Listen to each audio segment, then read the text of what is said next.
Praise the lord. దేవుని నామమునకు మహిమ కలుగును గాక.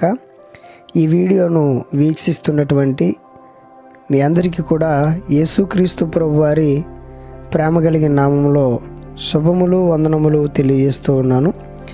ఈ వీడియోలో మనము బైబిల్ గ్రంథంలోని 14వ పుస్తకమైనటువంటి దినవృత్తాంతములు 2వ గ్రంథమును గుర్చినటువంటి పరిచయాన్ని నేర్చుకుందాం. ప్రియ సహోదరి సహోదరులారా, బైబిల్ గ్రంథంలో సమూయేలు మొదటి గ్రంథము, సమూయేలు 2వ గ్రంథము, అలాగే రాజులు మొదటి గ్రంథము, రాజులు 2వ గ్రంథము అని ఎలాగైతే 2 భాగాలుగా వ్రాయడం జరిగిందో, దినవృత్తాంత గ్రంథం కూడా 2 భాగాలుగా విభజించడం జరిగింది. గత వీడియోలో మనము దినవృత్తాంతములు మొదటి గ్రంథమును గురించినటువంటి పరిచయాన్ని నేర్చుకున్నాం. అలాగే దినవృత్తాంతములు అంటే అర్థం ఏమిటో కూడా మనం నేర్చుకోవడం జరిగింది. ఈ వీడియోలో మనము దినవృత్తాంతములు 2వ గ్రంథమును గురించినటువంటి పరిచయాన్ని నేర్చుకుందాం.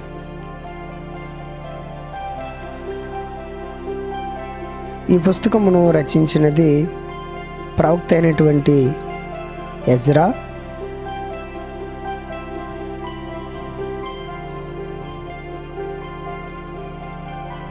ఈ పుస్తకమును రచించినటువంటి కాలము క్రీస్తు పూర్వము 450 నుండి 430 మధ్యకాలంలో రాసి ఉండొచ్చని పండితుల యొక్క అభిప్రాయం.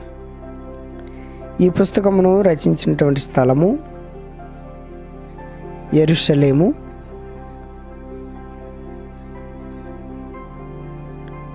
ఈ పుస్తకంలో గల మొత్తం అధ్యాయములు 36 అధ్యాయములు.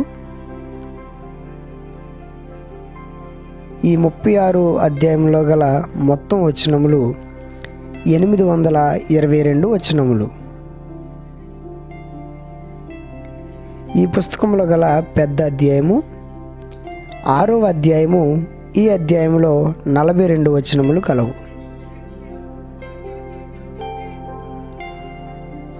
ఈ పుస్తకంలో గల చిన్న అధ్యాయము 27వ అధ్యాయము. ఈ అధ్యాయంలో 9 వచనములు కలవు. ఈ పుస్తకంలో గల మూల అధ్యాయము 34వ అధ్యాయము.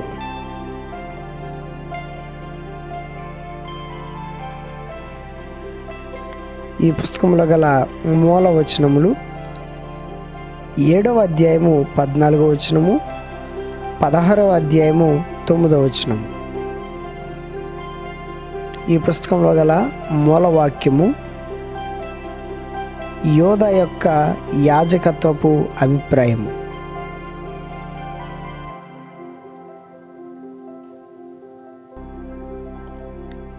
ఈ పుస్తకం యొక్క ముఖ్య ఉద్దేశం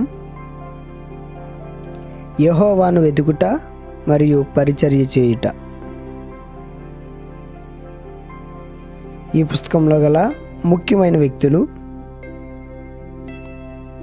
సొలొమోను, షేబా దేశపు రాణి, రెహబాము, ఆసా, యెహోషాపాతు, యెహోరాము, యావాషు, ఉజ్జియా, ఆహాజు, హిజ్కియా, మనస్సే మరియు యోసియా. ప్రియ సహోదరి సహోదరులారా, ఈ వీడియో మీ ఆత్మీయ జీవితములకు ఉపయోగకరముగా ఉండాలని దేవుణ్ణి వేడుకొనుచున్నాను. దేవుడు మిమ్మలను దీవించునుగాక. ఆమేన్.